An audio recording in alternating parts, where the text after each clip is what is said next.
Can you hear me? I can't hear you.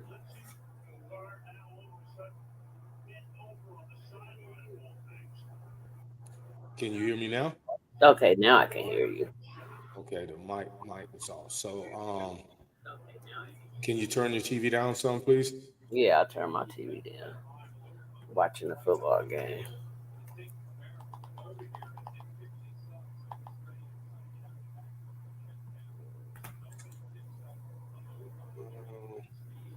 Cannot hear you. Okay. Now I can Um, hear you. Though. I can hear you now. okay. That, that was a little earlier. Well, I'm still learning this system, so um, I don't know. But anyhow, tonight's topic is why does society frown on black masculinity? Um, and I'm glad you texted me that because I was talking and no one actually heard what I was saying. So um, I'll continue to say what I said. Um, Okay. Society in general has created this image that they want, or this stigma that they want black men to fit in, and that is basically to be very humble, very subtle, um, introvert, a person that doesn't speak their mind, um, and we can just go on and on and on, you know. But Mhm. the reality of it is, you know, if we look back and see that civilization started from black people, then what is wrong with black men um, exercising their right to be who they are? And that means that they don't have to necessarily bow down to anybody. Right. And I don't mean that in a negative way. I don't mean that black men should be rude. I don't think they should be disrespectful. But I think it's unfair that society as a whole hold men to a higher standards and expect them to be something that they were never designed to be. So, what do you think about that, Miss Magic? What do you mean? What do you mean designed to be? Well, I'm talking about when you talk about the masculinity of black men, particularly. You Mhm. know, when men are expressive in reference to their environment, the things that go on around them, their families, their relationships, things that affect both them physically and non-physically. Um, they're considered to be angry and bitter, and they're hard to relate to, and there's a thousand more titles that go with that. But why is that? You know, when other men can be outspoken and they're considered to be great leaders. But as soon as a black man display any form of passion about what it is he feels or believe in, that he's labeled as a threat or he's considered bitter or hostile. You know, why is that? Why do you believe that that is so? I guess first it depends on who he's expressing itself to. The sensitivity of society has changed quite a bit over the years. I've noticed society is a little more sensitive than it used to be back in the day. Even watching old TV shows, and George Jefferson used to call his neighbors honkies. Fred Sanford used to say honky. Mm, I say it still sometimes. It doesn't. It's not derogatory for me. It's just a part of my dialogue. Sometimes when I'm clowning around, I don't take it seriously. I'm not that sensitive. So it depends on who that black man is speaking to, their environment, what they're used to, what they consider aggressive, what they consider angry. And we can easily speak about how our culture does it because that's who we're around most of the time. But there are other races, nationalities, ethnicities that have the same characteristics, and we don't identify with them because we don't see them as often. Um, I'm not going to speak on the orange man too much, but we have heard him be aggressive, boisterous, and ridiculous, and his people have come down on him. Um, our black men are up against the world anyway, so you're going to be scrutinized. You're going to be judged. You're going to be uh, held to a different standard for numerous reasons by many different people. I can only speak for myself and my expectations. My daddy was the ideal black man for me because that's who I knew. He was masculine. He didn't take any mess. He demanded his respect. He was well known in the community. His family loved him. He was my idea of a black man with power, a black man with respect, a black man that loved and took care of his family. Was he aggressive? Absolutely. Was he overreactive? Absolutely. Did I fault him for it? No. Did I learn from it? Absolutely.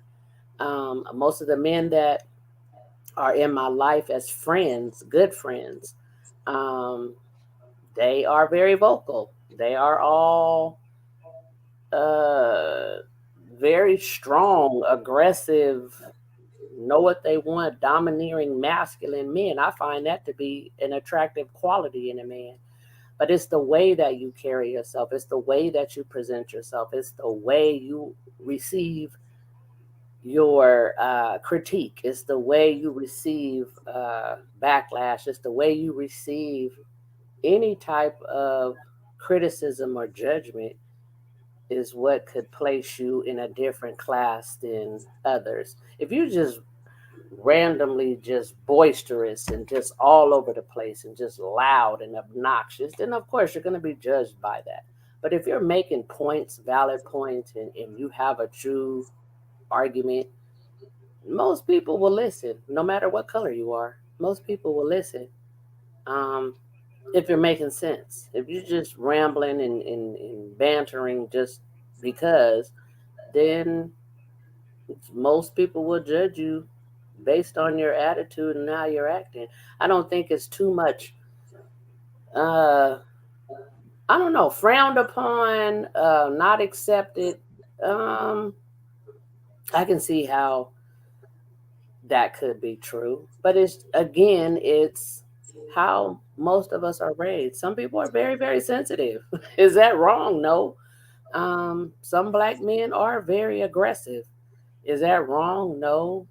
Do they have a right to be that way? Absolutely. People are the way they are for many reasons. When you say, um, give me your definition or give me your explanation of uh, a situation or a man or an instance that you've experienced that someone judged or misconstrued how a black man was delivering a message or having a conversation.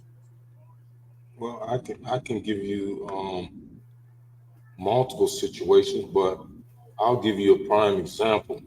I Okay. used to be, and I think we discussed this before, some time ago. I used to have a title called abatement specialist. Um, Okay. I I worked in the at-risk youth department. I had a nonprofit organization that I called H2K, and that's helping our people elevate. Hmm. And I was very successful in my endeavor. But oftentimes, when you're a nonprofit and you're trying to get the support of the community, you have to interact with law enforcement, city, county, and state officials.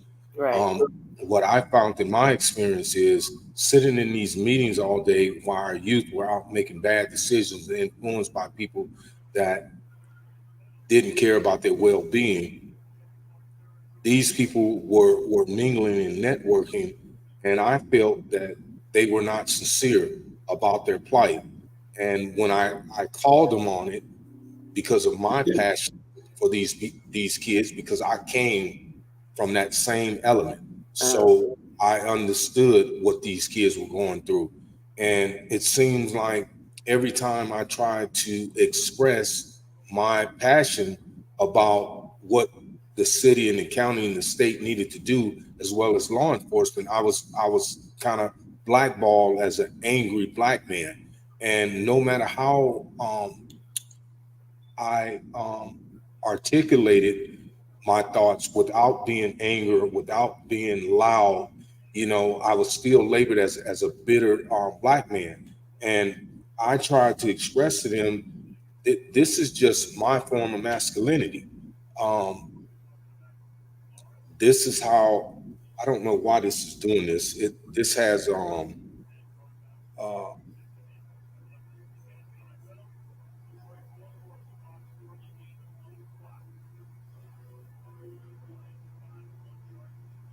can you hear me?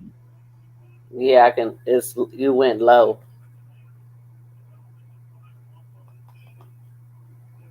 I can hear you on the live, but not on the podcast. What about now? Okay, now I can hear you on the podcast. Okay. Well, anyhow, okay. Welcome to the show. I think it's Gerald. I think Gerald is a friend of Oh uh, yes, that's my sir. Hey, good. Hey, sir. Thanks for joining again. I appreciate you. yeah. So back to my point, it's like whenever I tried to be me Hmm. and try to fit into this social pod, if you will, Uh-huh. of people. Me expressing myself, as I said, no matter how I tried to articulate my thoughts, and I'm very passionate, like some black men are, not a lot. When you come into the true knowledge of yourself, and you're passionate about the things that you endeavors that you participate in, it's always considered to be you're considered, if you're black, to be angry, bitter, and you think the world owe you something. And I had a problem with that. I got tired of the stigmatations. I got tired of the labels. I got tired of the people not wanting to I don't know who this is. Um, That's me saying hi to another good friend of okay. mine who jumped on.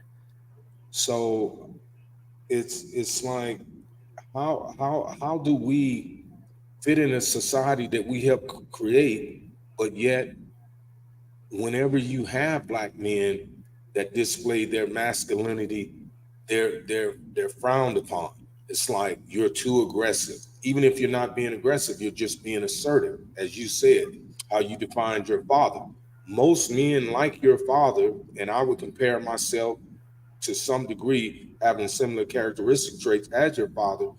People frown on that. They don't want you to be assertive. They don't want you to speak your mind. And even if you're speaking the truth and the things you say are validated by facts, they don't want that. Why is that? Sometimes, no matter, ooh, okay. Sometimes, no matter what your point of view is, and who the people are that you're trying to convey a message to, you have to adjust. Sometimes you have to adjust. I was on my kids' PTA board for 3, 4 years. I was vice president, 3, 4 years on the PTA. It was all white women. I was the only black one. Of course, the president would say, "Oh my God, Magic, you're so aggressive. Oh my God, Magic, you just seem like you're mad." That's just my personality. And most of the people that know me really know me. So I would adjust how I communicated to this person who was a white woman, typical white woman. I adjusted the way I communicated because I still wanted my point to be conveyed. I still wanted my message to come across. So if she wasn't going to listen to me in my normal way, I chose to adjust my normal way to accommodate her and her people so that I can still get my message across. I still wanted to be a part of the PTA because my kids were in school. I still wanted my position in the PTA because my kids were in school. So I did what I needed to do to play my part. If I had to tone down my tone to accommodate them, that's just what I did. It is what it is. Um, People are not, everyone's not always going to accept and receive you in your natural state, and that's just life, that's just how it is.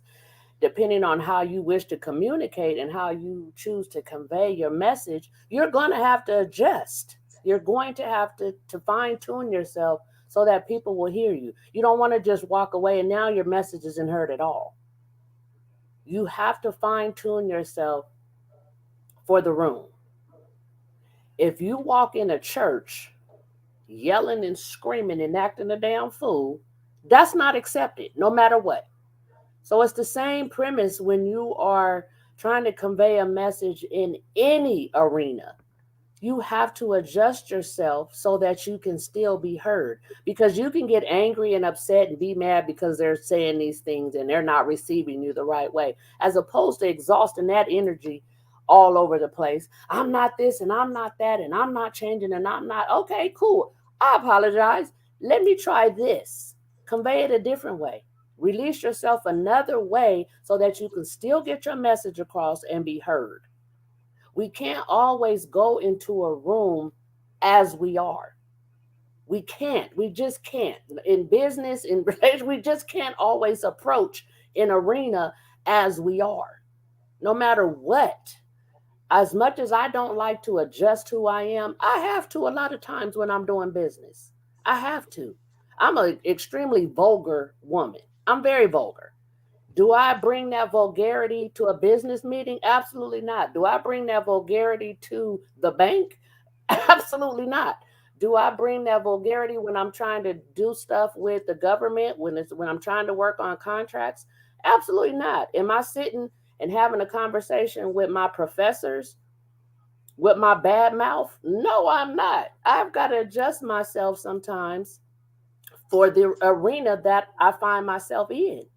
So I can be always who I am to the people around me. But sometimes when I'm doing business or sometimes when I'm socializing with different types of people, I present myself in a way that I can still be heard. Not to be accepted, but that I can still be heard. So sometimes we just have to adjust. It's just who we are as a people.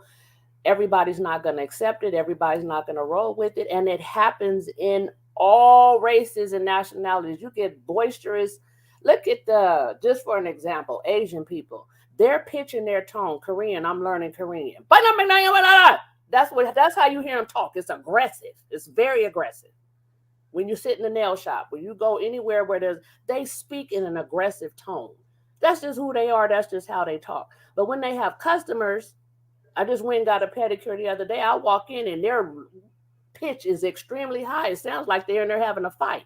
But as soon as I come in and sit down and ask for service, they're very soft. They're very meek. Oh, how can I help you? Oh, okay. Thank you very much. Is there anything? You have to adjust yourself for your arena, no matter what. If you want to be heard, you have to adjust yourself. You have to make changes to your delivery. So Is that that, kissing? That's not kissing ass. It's just still being able to be heard. You still want to be heard. but is that only applied to today in today's society? It's something that's all is going to be a lifetime. It's a lifetime thing because of the type of society we're in and that is developing now. It's a very sensitive society right now. So, do we find ourselves accommodating what's going on in society? Yes, if we want to convey a message. Yes, if we want to be heard. Yes, if we want something from somewhere, we do have to fine tune ourselves for the moment. That's just how it is.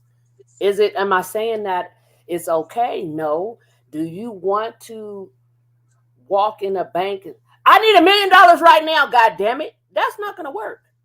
That's not gonna work. So, do you adjust yourself to do business? Absolutely. Hey, I'm here to talk to someone about a business loan. Hey, I'm here to talk to somebody. You're not going to walk in with the rah, rah, rah, rah, rah. No matter how upset you are in the moment, you still want to be heard. So tone it down, tune it down, a better choice of words. Um, Body language is everything. Facial expression is everything. We learn to communicate in order to convey a message. Effective communication is what that's called. You want to communicate effectively. You want to be heard. You want your message to be clear, and you want it to transform in a way that people are understanding your point.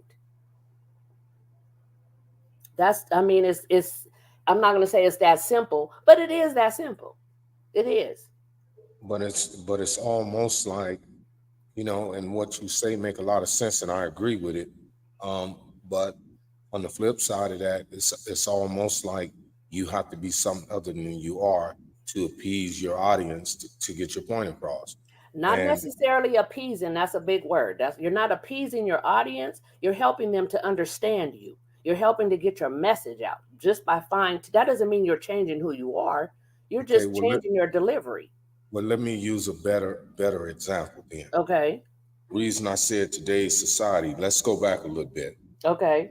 Martin Luther King was who Martin Luther King was. Mhm. Okay.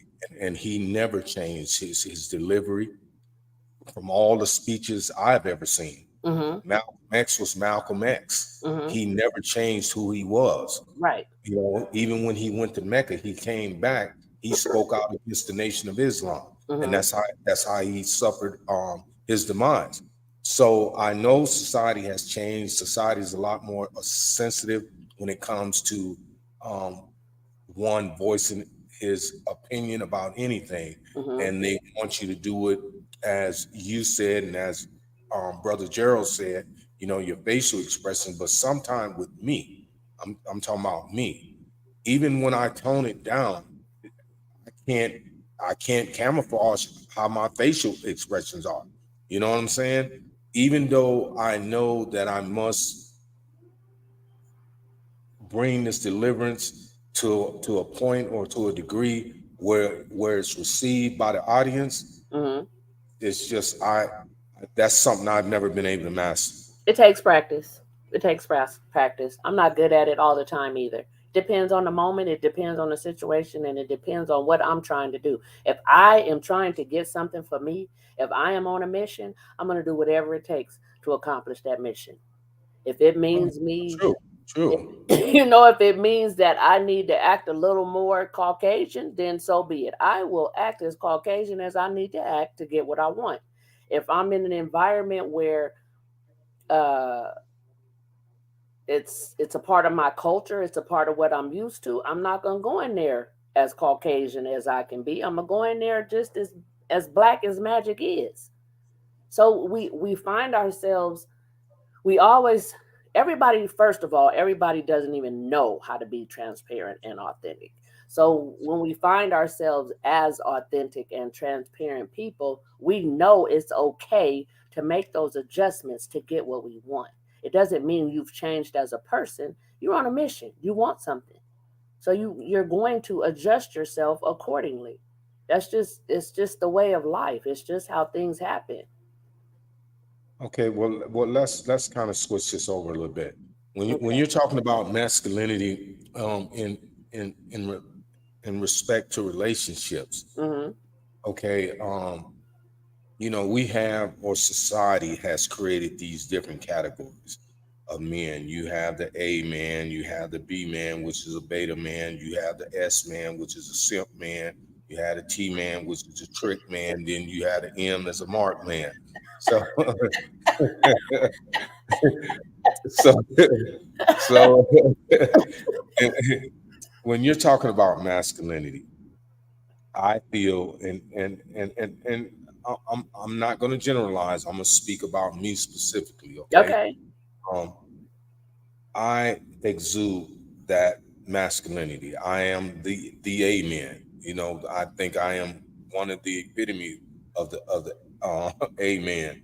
But oftentimes, my intent and my purpose is misconstrued. And So you the alpha big dog.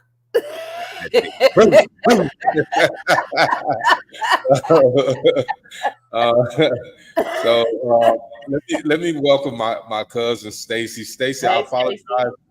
I forgot to call you. I was trying to prepare, and then I was texting Magic back and forth. She had a group to host, so I didn't want to come on tonight by myself, and I didn't want to postpone. But anyhow, I love you and I thank you for your support. So, Hey, um, Stacy. but um, can you hear Magic Stacy? Let's see if she respond. But She should be able to. got to get these kids together.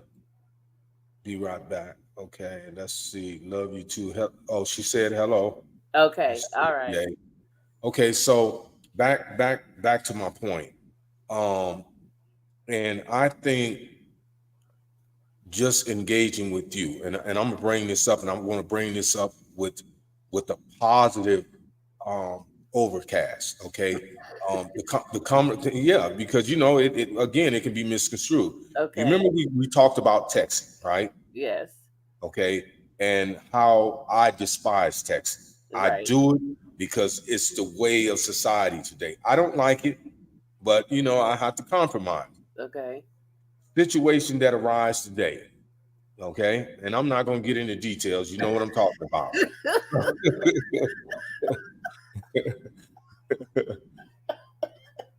Okay.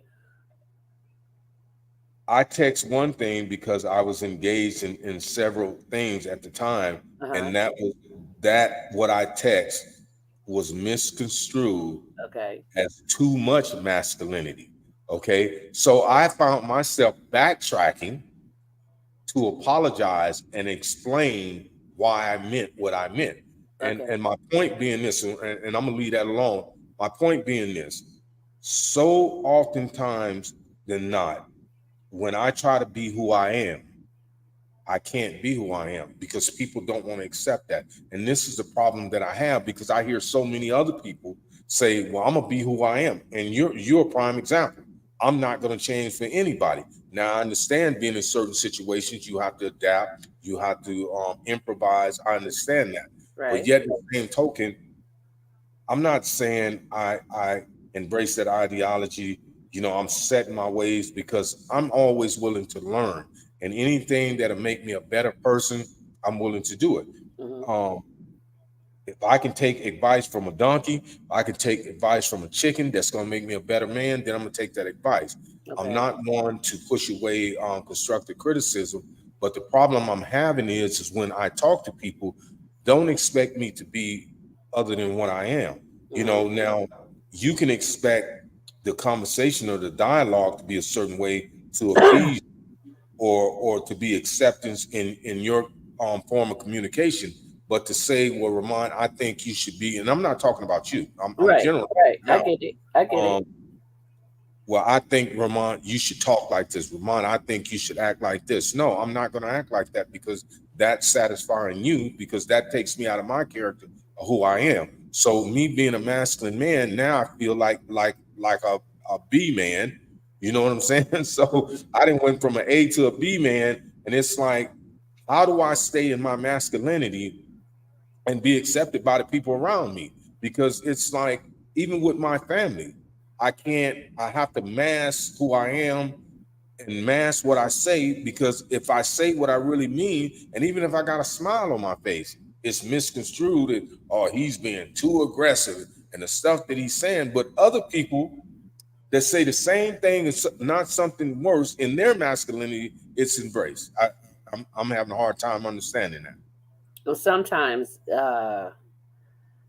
your history with people will dictate how they receive you. So I've had situations where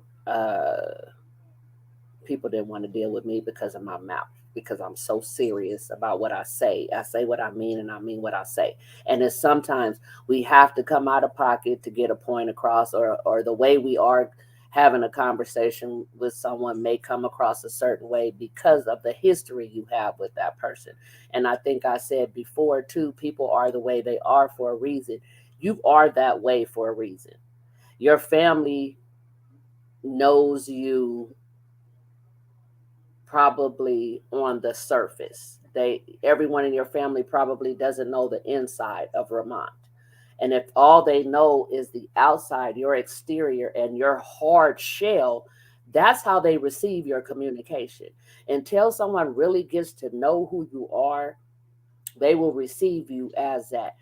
Like I always say, the people close to me and the people that really know me, they know how off the chain I am. They know how vulgar I get, but they receive me and know that I mean no harm. So it's never an argument or a conversation about, oh my God, Magic, why did you say that? Oh my God, Magic, why did you do that? Oh my God, Magic, you're doing too much. Because they already know me. And they know when I'm talking or when I'm expressing myself, it's not coming from a place of malice. That's just who I am. That's just how I. So why is it accepted from a feminine point of view as opposed to a masculine point of view? No, and it's not accepted. It's not accepted from a masculine or feminine point of view. What I mean, let me go back to this. People that don't have a good experience or history with you only receive what they see on the outside. Not saying that they don't love you or don't care about you, but when people experience only your exterior, that's what they receive. And if your exterior comes off as hard or extremely masculine or aggressive or angry, then that's what they receive because they don't know who you are inside. So it's the experience that you have with people a lot of times, not always, but a lot of times is how they receive you. So if they know you on the outside as being aggressive, angry, combative, any other term that is derogatory for somebody's outside demeanor, that's how people receive you. Right. So until someone actually takes the time to get to know you or even ask you, why do you communicate like that? Why do you do this way? They won't know why you are the way you are, and they're not going to receive you in your natural form. They're just not. The people that I choose to allow to be close to me and are in my world, my circle is probably this big, literally, of the people that are really close to me. And most of those people are men. They know me. They know I don't mean any harm when I say things. They know I'm never coming from a malicious place. But I can be over the top, way over the top.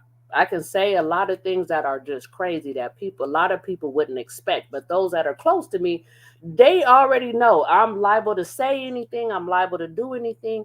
And they know that and they don't judge me for that. People that really don't know you or understand you are going to judge. They're going to. That's just how it is. I mean, and sometimes with our family, if someone, let's just say your cousin Stacy, say your history with her, this is just an example. Say your history with her is always combative. You guys always get into an argument. So now there's a family picnic.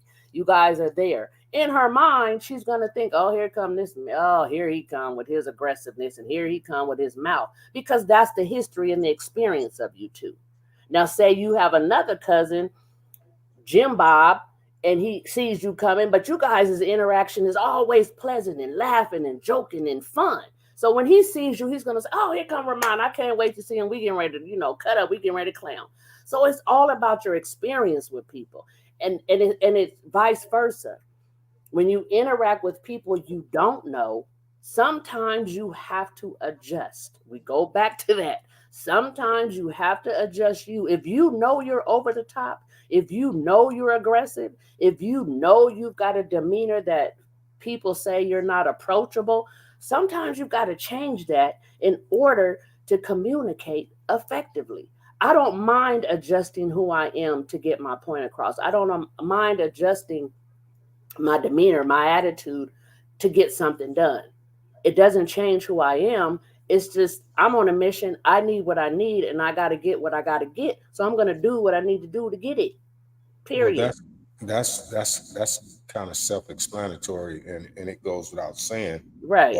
But again, my point being this is that, all the things that you say like a chameleon, you change to blend in. I've also done those same things, but I'm still running into the same problem, you know, um, particularly in the workforce. Um, you have a workforce, and I think we've talked about this off of this podcast, that I'm different than a lot of men, and I realize that um, my background and my experience kind of define who I am and why my character is the way it is. But like you said, by your own words, I have no malice intent. Um, I don't look at people as being weak. I'm not a bully. But if a situation arises, like I used to be real outspoken. Now I'm kind of like laid back unless you ask me. I don't really give my opinion about things. But when I do give my opinion about something, it's coming from my heart. And I think oftentimes people misconstrue that because they're saying, like Stacy's saying, maybe it's my tone.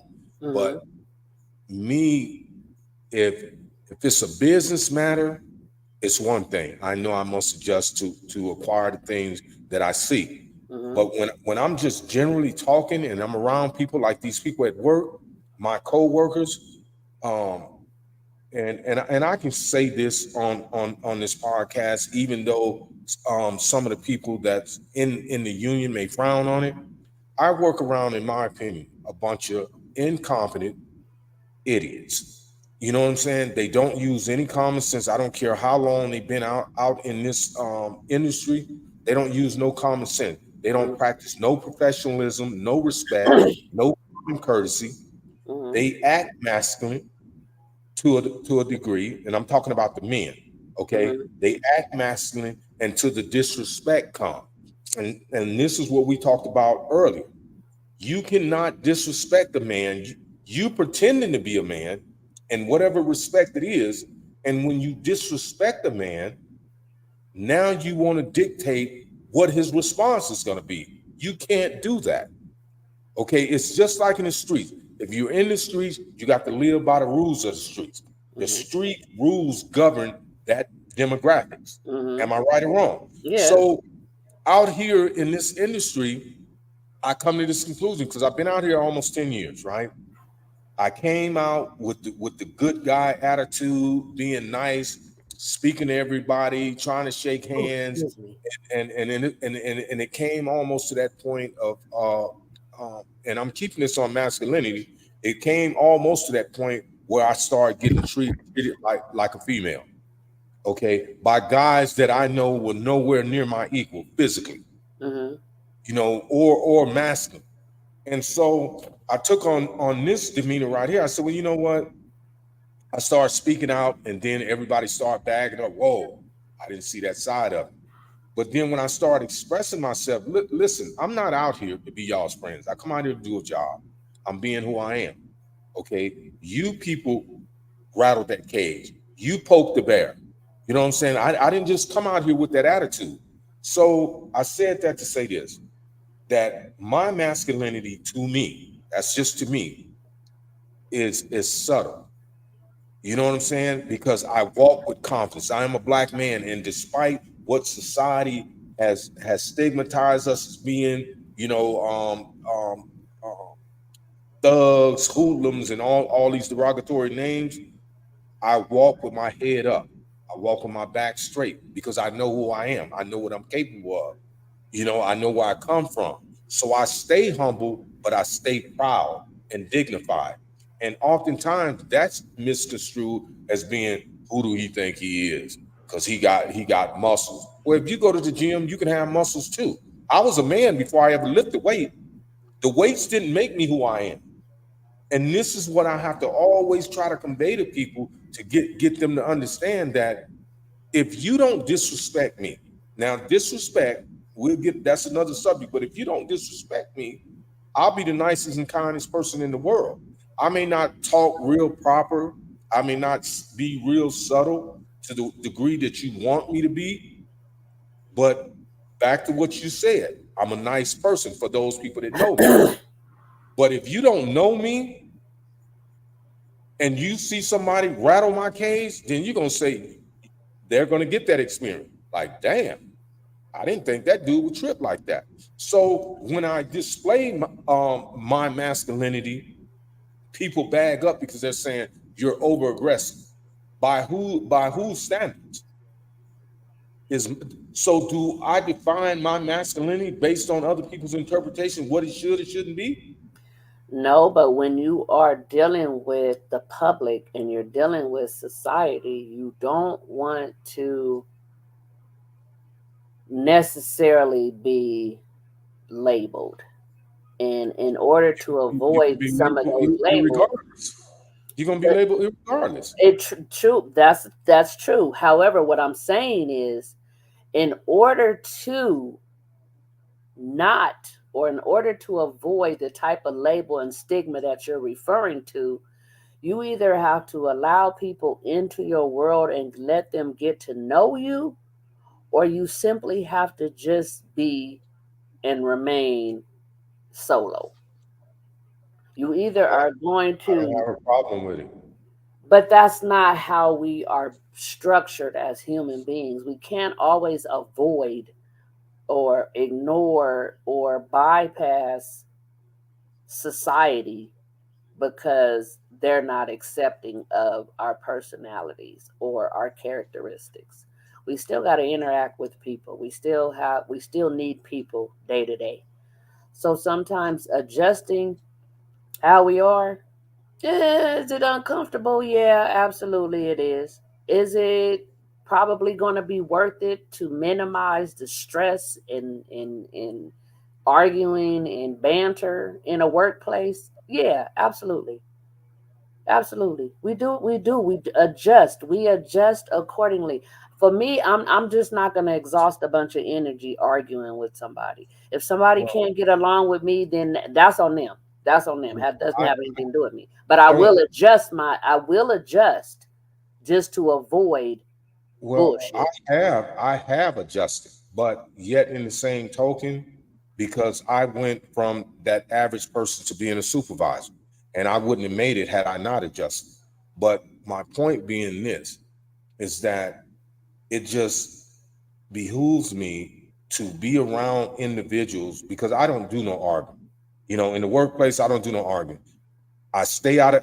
I don't allow myself to be put in those positions. And when I'm caught in those type of positions, I usually try to bag out because I already know that the reputation I built out here, I'm always be frowned upon. Whenever a confrontation, I'm not even talking about physical. I'm talking about verbal. So I avoid those situations. And when they arise, I just say, you know what, do whatever you're gonna do.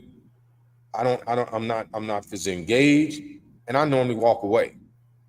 So now that reputation I built is starting to turn. Okay. But my masculinity hasn't wavered at all. Who I am, I am. And the people that know me, give you an example. My one of my supervisors, because in this industry, you can be a supervisor today and a laborer the next day. That's just how it is. Mm-hmm. Everybody is not a supervisor 24/7 Mm-hmm. unless you're in management. But when you're in the union, it can go either way. I got a guy, and I'm not gonna mention his name because I don't have his consent to, but this guy told me when he invited me to his house to meet his family, he said, "You know what, Ramon? I've never invited anybody on my job to come to my house." And I took that as an honor and a privilege to be a part of this man's family. Now, granted, he's of a different race.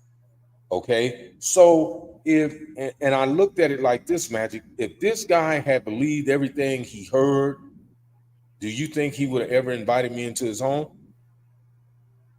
It depends on who he is as a person. Everybody's not judgmental. Everybody can is not Everybody is not going to judge you based on one or two interactions with you. Some people can see through people's behavior and identify the good if their exterior behavior is just off the chain. Sometimes people have intuitive vibes, and they you run sometimes you run into people where you get a feel for that person. You When you meet people in a room, and you gravitate towards certain people because of their energy. You gravitate towards certain people because you can relate in some way, shape, or form. And that particular supervisor probably saw through all the stuff that nobody else did, and recognized something in you and said, "Oh, you know what? This dude is probably pretty cool. I'm gonna take him home to meet my family." I don't know what made him do that. I don't know why he decided to do it. I don't know what um, his mission or goal was to welcome you into his home. But I mean, that's a good thing. Everybody isn't like that, and when you find a few people that are, you embrace them. You allow a few people to get to know you. They begin to tell other people, you know what, he's really not this type of person. He's this type of person. My relationship with him or my history with him is this way. And when people start to hear that and identify that, they no longer become afraid of your exterior, because fear comes from ignorance. They don't know. People don't know. So when people start to realize and understand you're not as bad as you seem to be, then it changes. I mean, people start to change. It doesn't happen overnight, and no, you don't have to accommodate everybody. But when you're working or in an environment where you have to be, you sometimes have to adjust who you are. It's just what it is. I mean, there's really no way around it. You can continue to be who you are and be combative and argumentative with the people around you, but who you're wasting your own energy. You're exhausting your own energy. Well, I don't do that. Wasting my energy, arguing with people in the workplace. I don't do it. It's not. There's no reason for it, and there's Mm, no gain from it. Um, I just don't engage with these people at all. I don't speak to them. I mm, don't have conversations with them. The mm. ones that I work with directly, I'm cordial with. But once we leave that job, it's over. You know what I'm saying? I still maintain that same form of masculinity that I came in with, and I leave with that same form of masculinity. Okay, then there you've answered your own question, and there's your own point. They don't matter. If you're still going to be who you are, then what they're thinking or what their perception is really doesn't matter. No, it doesn't. Yeah, so you've kind of answered your own. You've made a remark and statement based on your own question.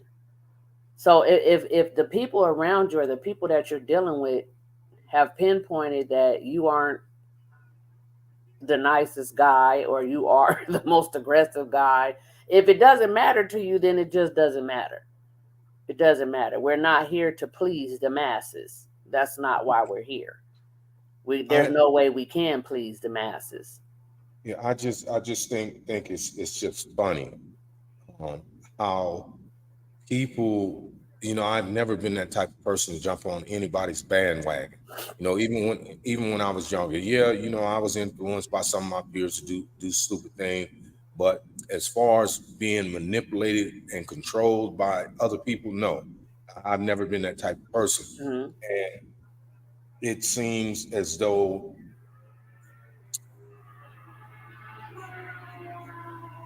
society, and I want to go outside the workforce because my life is bigger than that.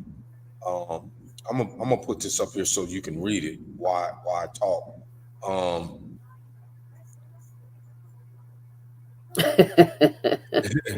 I have that too.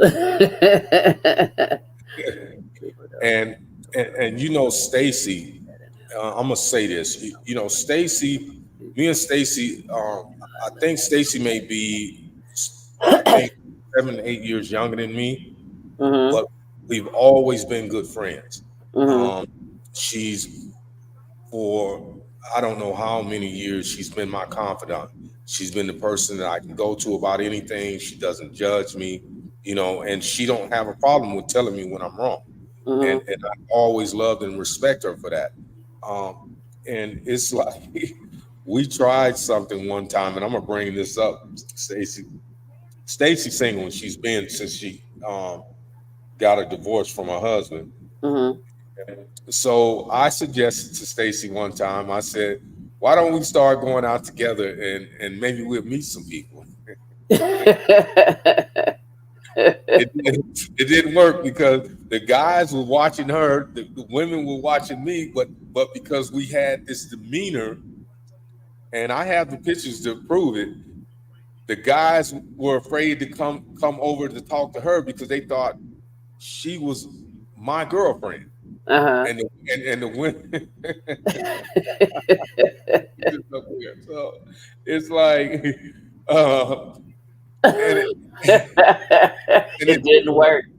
It was so funny, and we had to laugh about it. So we kind of quit going out together, but we used to do a lot of stuff together, go out and have fun together, and maybe we're gonna start doing that again, Stacey. Not to try to date, but because I don't think that's gonna work. But it's just I don't know, Magic. It's I'm I'm I'm I'm inclined to agree with you.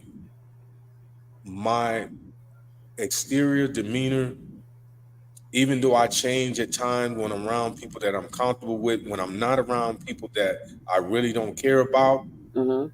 have that stone wall face. I don't smile, and I can tense my body up to make people think that I'm on edge when I'm not, and that's just my defense mechanism to keep people that I don't care about around me. I don't want to interact with you, and I make that very clear just by my body language.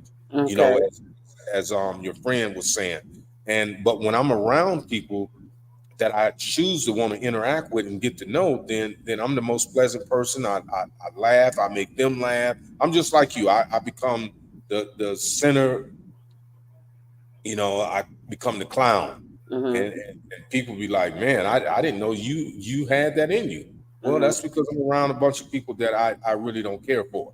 But when Mhm. I'm around people that I know that's not judging me, that's trying to know me, then there's a whole flip side to Vermont, you know and I don't have to wear that masculinity on my sleeve all the time, but oftentimes I do because, well, I'm gonna use this for example.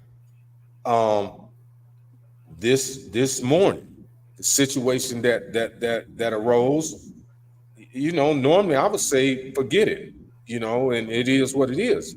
But I apologize, and I tried to convey my thoughts, and I brought resolve to a situation, to a misunderstanding.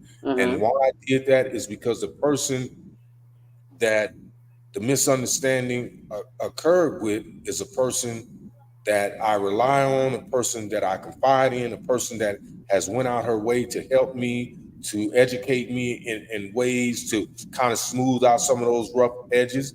And I Mhm. appreciate that. Mhm. So yeah, even though I can be harsh at times, I know when it's time to tone it down.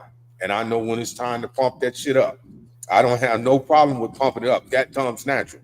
Mhm. But today was one of those days where I had to stay in my masculinity, but adapt to a situation to get my point across, as you conveyed. You know what I'm Mhm. saying? Because it was Yeah. important to me that I gravitated towards an understanding with you as opposed to leaving with bad vibes. Yeah. Yeah. So with that being said, and that's not even going into details. Mhm. I appreciate all that you do, all that you've done, because you have been patient, more so than I have. Mhm. I'll be honest, That's because just a testament to my character and who I am. I've experienced a whole lot. I've told you that before. I've experienced a whole lot. I've done a whole lot. I've been around a lot of people. Not only that, I'm an only child. So my intuitiveness in the way I read people, I have a lot more patience in dealing with people. I've learned to accept and understand people for who they are. Even if I don't know someone, even in the store or driving down the road, somebody cuts me off. Back in the day, I'm ready to cut you off and snatch you off the car. But now with the way society is today, you can cut me off, you can cut your eyes at me, you can cuss, yell, scream. Hey, that person must be having a bad day. Let me just keep it moving. It's not worth engagement. And I think if a lot of people realize that people in the moment are the way they are because of something, it would make it easier to deal with a lot of people. You walk in a store and the cashier is angry. Well, shit, her last customer might have cussed her out. Her kids might be going through something. Her husband might be going through something. Is it me to figure out what's wrong with her? No, absolutely not. But I'm going to give her the benefit of the doubt, give him or her the benefit of the doubt, and keep it moving. I'm not going to let that affect the rest of my day or that moment. I'm going to just keep it moving. And if a lot of people did the same thing, in passing, we'd probably be a nicer society to one another. Just understand that with so much going on today, and not to say that it wasn't things going on back in the day, but today there's really a lot of things going on in people's lives. A lot of people are on edge. A lot of people are committing suicide. A lot of people are depressed because of so many things that are going on, and I just rather give someone the benefit of the doubt than to stand in an argument with them or stand in battle with them, because who's to say what will happen next with that person? That So I just allow people to be who they are. And when I experience someone the same way every time, that's how I define them. It's not a bad thing, but that's what I know based on experience. If I continue to have an argument with someone, or someone continues to try to pull an argument out of me, then I know, okay, every time I see this person, every time I talk to that person, it's going to be some type of argument. If I run into someone and they're always embracing me and they're always smiling and their energy is always on point, I know every time I see that person, I know what to expect. So the more you get to know people and the more you are empathetic, the more empathy you have with people, the easier it becomes to deal with society as a whole. People have to be allowed to be who they are. And as a society, we just don't allow that anymore, or at all, I should say, anymore, because I'm only 55. I don't know what they did 150 years ago. But that's just who I am. I can just explain it from my own point of view. I was really off the chain. Like, you couldn't look at me crazy, you couldn't say anything crazy, you couldn't blink wrong before I was in your face. Girl, what? I was really like that person. well, I And still can. So, the older I got, I'm like, oh, that energy is just so exhausting. Okay, be careful. Love you. Be safe. Good choices. All right. Um, excuse me. I just and I try to teach my kids the same thing. I have an 18-year-old who's going out with her boyfriend right now. And she's just always used to be frowning and, oh, this person gets on my nerves. And, oh my God, this person gets on my nerves. And I had to stop her one day and say, but why does it matter? Why does it matter how they act? What is it? What bearing does that have on you? None. Are you bringing them home with you? No. Are you taking them to work with you? No. Sometimes it just takes a little empathy when we're dealing with other people, because they are the way they are and we just don't know why they are the way they are. That's all. well, we have to let people be, as you say, be who they are. Right. We live in a society that's so judgmental. People are fast to throw stones, Yeah. but they Yeah. live in glass houses. So, you know, True. Very yeah, true. you have to be mindful of that. All it takes is a pebble to bring that whole empire down. So, Right. Right. I believe in live and let live. If you don't ask me, then you'll never know from me. That's Right. just how I am. But in Right. my masculinity, in all fairness, when it comes to relationships, I'm gonna be that alpha male. I'm never gonna change that, but Mhm. I am willing to compromise and to bring a balance in what it is that I'm trying to accomplish. Mhm. But that person must also be willing to do the same thing. So Yeah. I get that. And let's driving it back to relationships and masculinity. For me, Um, as a woman, masculinity in the highest level is a turn on for me, because for me it identifies that one, that man is going to protect me. Two, he is very self-assured. He's confident in himself. He's assured that he can handle and take care of himself, and there's nothing to worry about. To me, a man that is masculine to the 10th power is a grand turn on for me. I don't mean masculine in a way that you got all these muscles. I don't mean masculine in a way where you walking around like your cousin said, mean mugging. I don't mean that kind of masculinity. I mean an air of confidence to where I can look at you and go, oh yeah, he's on his shit. You can, women can feel it. And with that, a lot of women want the type of man who can grab her hand and lead the way. And with that comes grand masculinity. Absolutely. I don't So want, and I'm not saying that being soft or being a subtle man is a bad thing. I'm just speaking for me. Masculinity is a way for me to check that box that that man is going to protect me. He's going to look out for me. He's self assured. He knows who he is, and he's ready to take on the world.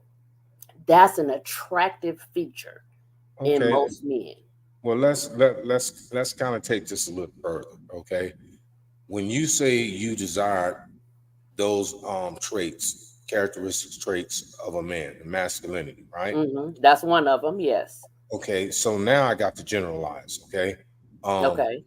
when and this is being talked about across the board Okay. when we talk about the disparity that's between black men and black women. Mm-hmm. Okay, and I'm not even talking about me. This doesn't include me Okay. to some degree. When a man exert that that confidence, that masculinity, the things that you just described, Mm-hmm. why is it that, again, this is generalizing, why is it that that women, certain women, let me say that, certain women Okay. oppose that, very uncooperative, they're Mm-hmm. very combative, Mm-hmm. because you want to challenge that man's masculinity because you claim and took on this title of being independent. How do men maneuver around these type of women to get to the woman that you are? Because How? those women want softer men. Those women have had experiences with men that are maybe not so good. Um, So Maybe they're healing from instances with their fathers, their uncles, their grandfathers, their brothers. Every woman isn't like me, but there's a lot of women out there like me that where? want that masculine energy. Where? They crave that. I don't know where they are, Can you but can you I click on know, GPS? and it's a little different from me because I was raised by a man. So I was raised totally different. I wasn't raised, my father's idea of nurturing was not a woman's idea of nurturing, but I got it later on that, okay, that was his way of nurturing. But So, I've heard this same tale before. I've heard women express the same sentiments that you're expressing now. I mm, love black men. My father was a strong black man. And mhm, it goes on and on and on. But mhm, you're one of few women that actually perpetuate what it is that you're saying. These mhm. women say one thing and do something entirely contrary to what they're saying. And this has been my experience.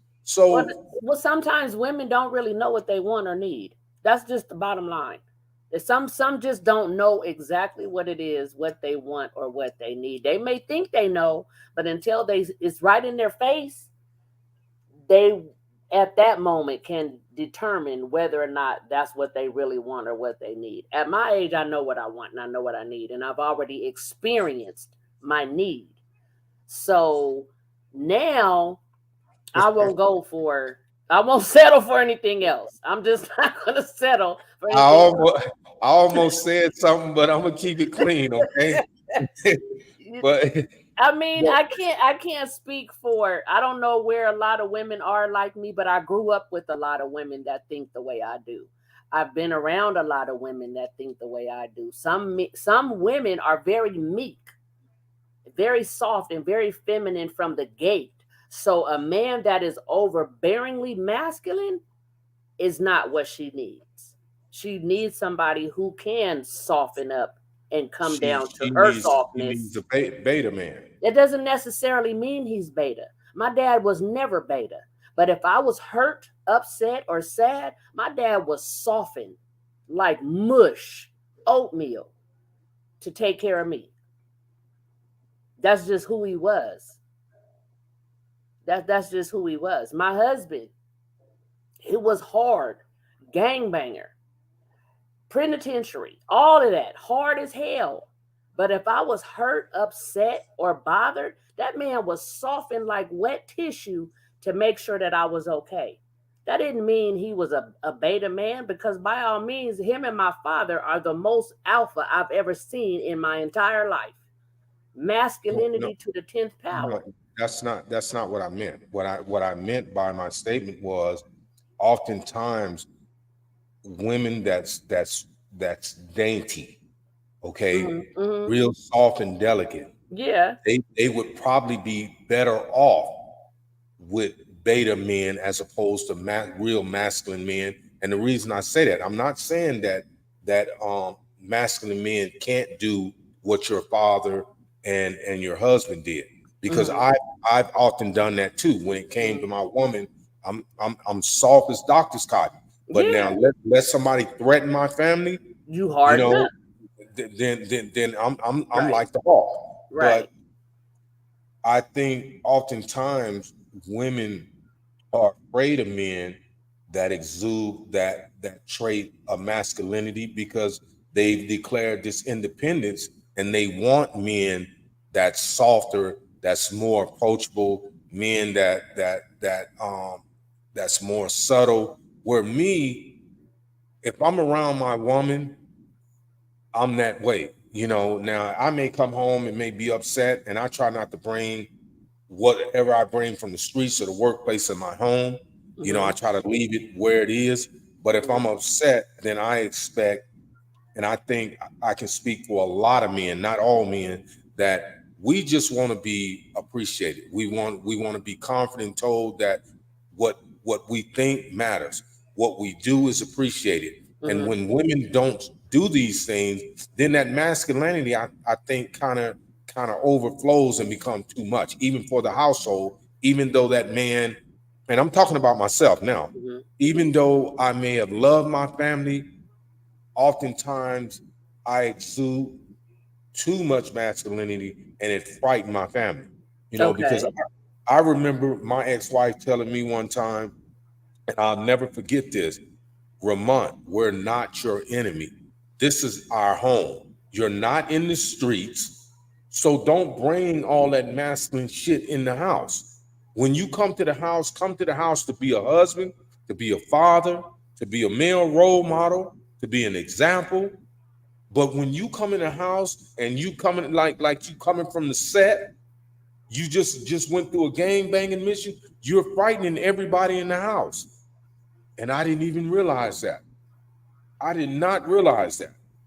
And even though we're not together anymore, I realized that in any relationship that I'm in, I must consider that this is a woman.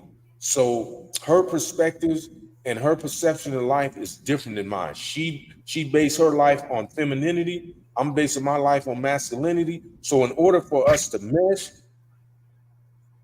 that masculinity has to turn down. Hmm. It has to turn down, and it can only be used in those times when it's actually needed, not just to run around and say, okay, I know who I am. And I used to do that a lot. I've humbled myself a lot compared to what I used to be, because just like you, I was a fighter. I didn't mind doing it. I love doing it, in fact. And anybody that um challenged me, they had to get it. What did Mhm. Stacey say? My father was very stern with us, and we were scared of him, honestly, because he was so masculine and didn't take shit from nobody. So I grew up, and I There, didn't want yep. shit off, but I can relate to that. I I can still relate want to a that. masculine man, no matter what. And Yes, Miss Stacy, I can relate to that. and that's true. And that's the reason, like you. You know, I said something to you today that you took as a joke, but I was serious. Okay. And we ain't gonna talk about that on the app. But anyway, um, what Stacy is saying is true. Um, my father, I lost my father when I was 7 years old. So I was raised by her father, who was my uncle, and other men that had certain reputations in the community and Hmm. in our neighborhoods. And I took on a lot of her dad's characteristic trait. If you compared her dad to me, most people in the family say you're just like him when he was growing up. Hmm. And so now that I think my uncle Ed is like in his 70s, in his early 70s. You know, so he's so humble now. You know, he can still turn it up if he want to, but you know, he choose not to. So I try to pattern myself after him in his later years. You Uh-huh. know what I'm saying? Why I try to stay humble. If yeah, I knew it was 70 something. Um, if if I don't have to, I don't need to, because I don't have to prove to a person that I can protect myself. Because if you look at me just the way I carry myself, you would know that. And not just by my physical stature. You would know that, I can protect myself well. Hmm. But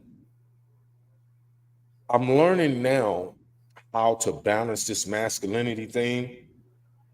And it is something that I have to do and master as I get older if I'm gonna be in a relationship. Because men like myself, if we can't bring that balance, as you said earlier, then it makes people afraid of us, Hmm.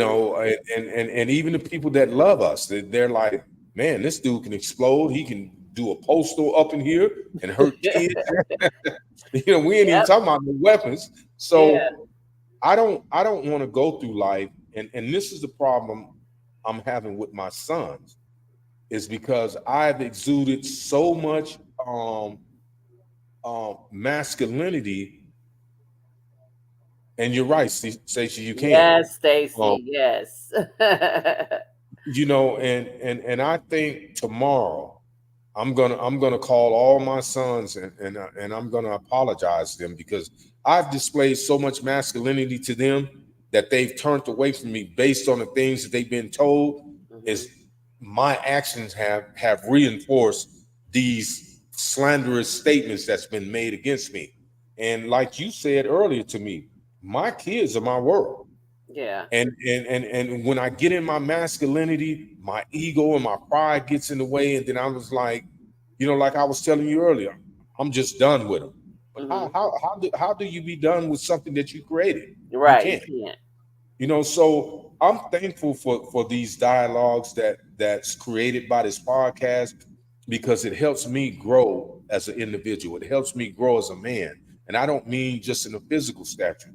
You know, it shows me that I have the potentials to develop traits that's more receptive to people than my masculinity, Hmm. if that makes sense. Yeah. So this day forward, I'm gonna try to exude that masculine trait, but in a more subtle way. So when people feel comfortable coming around me, but they know, oh yeah, he can turn it up, but he's the nicest guy in the world.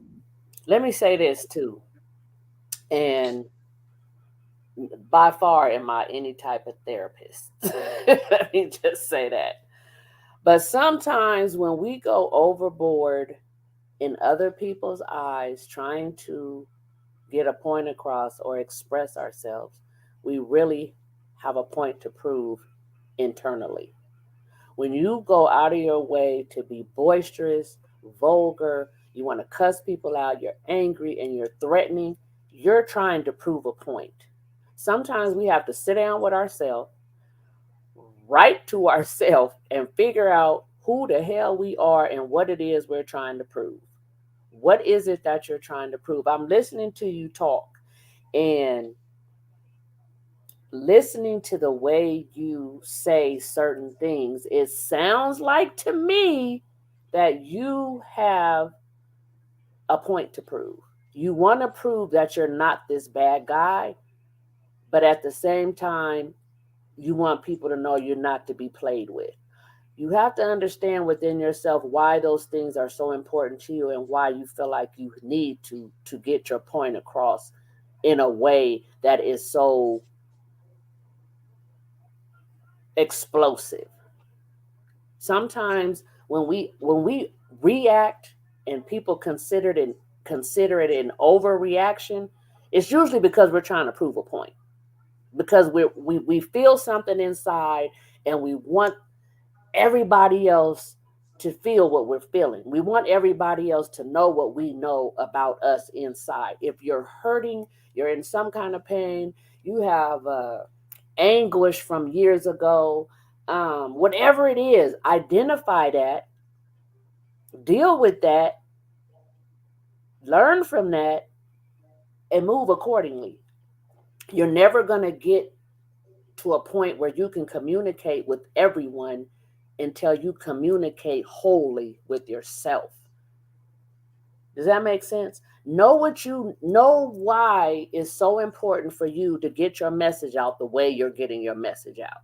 Why is it so important for someone to understand what it is that's going on with you or what it is that you're trying to convey? Because you could very well tell somebody who's rubbing you wrong or getting on your nerves, hey, you know what, you're getting on my nerves, you rubbing me wrong.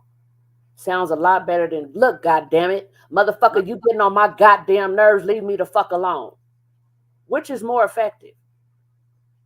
You know what, you're bothering me, you're getting on my nerves right now, step aside, get out of my face, move away. That's always easier than that explosive shit.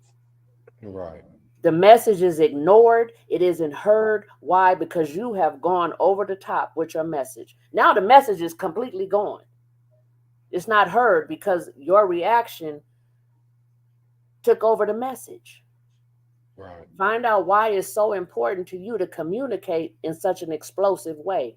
What is it internally that you're trying to take care of?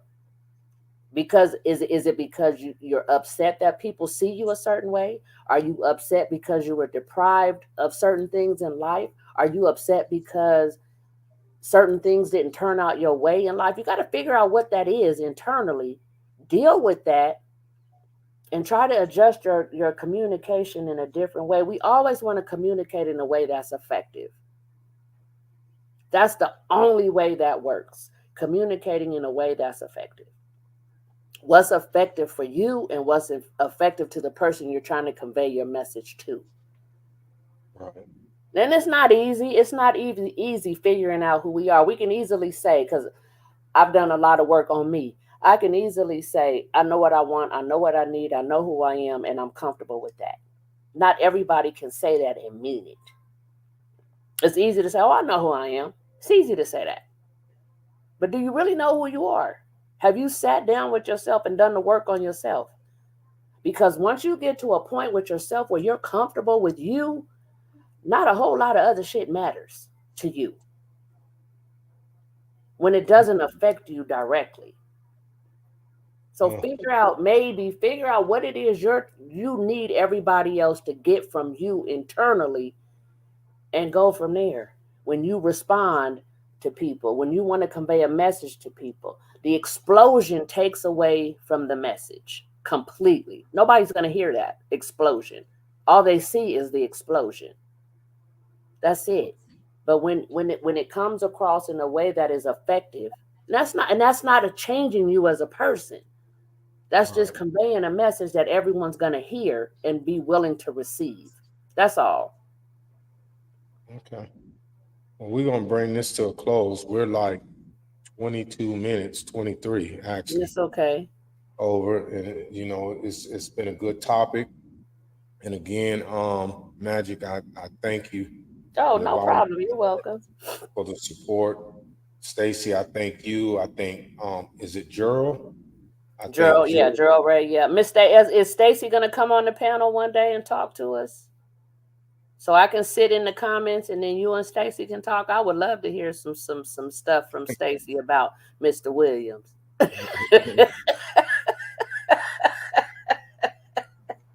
Come on, Stacy. No, but Stacy, I appreciate it. It yeah. what this does for me is helps me to better my communication. It helps me to look at things differently. It helps me to grow and develop as a person. So I appreciate the invites. I appreciate being able to come out and say whatever I can say to help anybody, whoever's watching or whatever. So um, invite more people, reach out to more people, speak more, advertise more, whatever it takes to get more people on the panel to speak. And I mean, just keep doing what you're doing. Just keep doing what you're doing. Is this is something that you really want to do? You're passionate about it, and it seems like you are. Just keep doing it. I'll help you as much as I can. Um, of course, I can't be a permanent fixture on your panel, but I'm here to help as much as I can. I'm willing to, and that's just who I am. That's just who I am. And thank you. I appreciate it.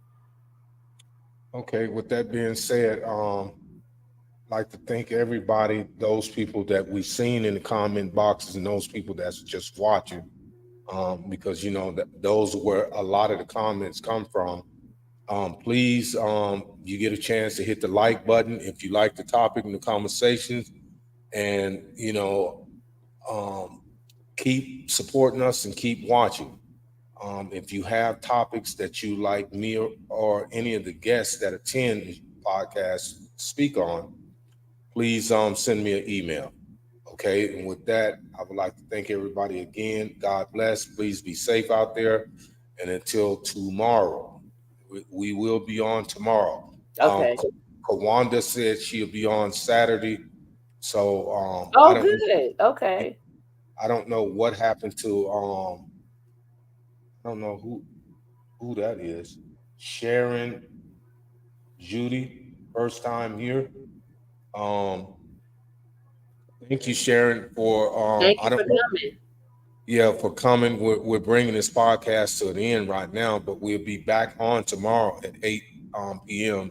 Pacific Standard Time. So if you would like to come on and be a guest, send me an email or inbox me on my messenger or Instagram, and we'll bring you on. I'll send you a link, and you create an account, and you can be a guest. And if you have a particular subject that you would like to discuss, then we will consider that also. Okay. So again, thank you all, um, and we'll see you tomorrow. All right. Good night. Thank you again, Ramon.